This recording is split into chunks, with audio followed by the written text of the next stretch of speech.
घर की स्त्रियाँ बहुत ज़रूरी और मजबूत अंग होती हैं किसी भी परिवार के लिए, जो सबका ख्याल रखती है, बस खुद को छोड़कर सबके पास पहुंच जाती हैं अपनी ज़रूरतों को छोड़कर। ये कविता हम सबसे प्रश्न करती है, क्या हम उन्हें उतना महत्व देते हैं जितने कि वो हकदार हैं? कभी कभी हम उनकी अहमियत तो समझते हैं, पर देर हो जाती है।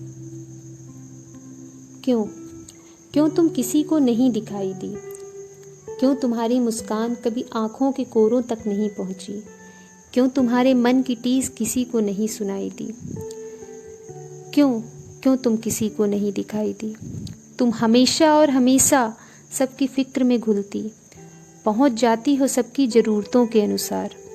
तुम क्यों सदा सबका काम करते ही दिखाई दी? क्यों तुम किसी को नहीं दिखाई दी? तुमने स्वयं के लिए जीना कभी सीखा ही नहीं, और ना ही अपने लिए कुछ मांगना। क्यों तुम जन्म से ऐसी थी, या फिर अपने लिए कभी सम्मान उपजा ही नहीं? तुम क्यों सदा दूसरों के अभिमान का लक्ष्य बनते ही दिखाई दी? क्यों तुम किसी को नहीं दिखाई दी? पीहर के लक्ष्मण रेखा से प्रियतम की दहलीज तक, पति की परिणीता से वैधव्य के रीत तक, कभी कुछ था जो तुम्हारा था? क्या कभी तुमने रखे थे फुर्सत के 2-4 पल खुद से मुलाकात को? क्यों तुम सदा इन्हीं रिश्तों के मकर जालों में उलझी दिखाई दी? क्यों तुम किसी को नहीं दिखाई दी?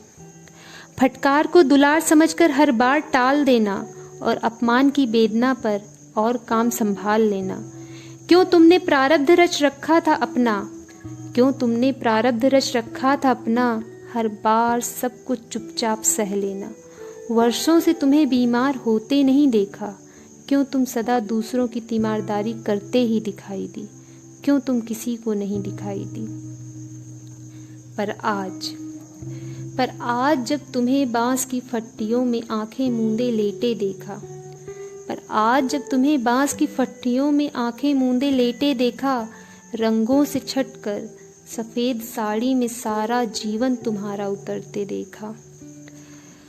प्रश्न जो मेरे प्रश्न बनकर रह गए थे, तेरे चेहरे पे सजी मुस्कान ने तेरे सभी जवाब दे दिए थे। सुकून से आज जब तेरी आंखें सो रही थी, दरख्त थी तू जिनकी वो सभी आंखें रो रही थी। थे मेरे कुछ सवाल इनसे भी कुछ पूछ लूं, सोए हुए जमीरों को तेरे एहसासों से सींच दूं। आज तेरे जाने के बाद क्यों यहाँ तेरा चर्चा था, इन्हें इतनी देर क्यों हुई जिन पर तूने पूरा जीवन खर्चा था? क्यों इन्हें तेरे आज़ाद मुस्कान की चिंता तब न सताई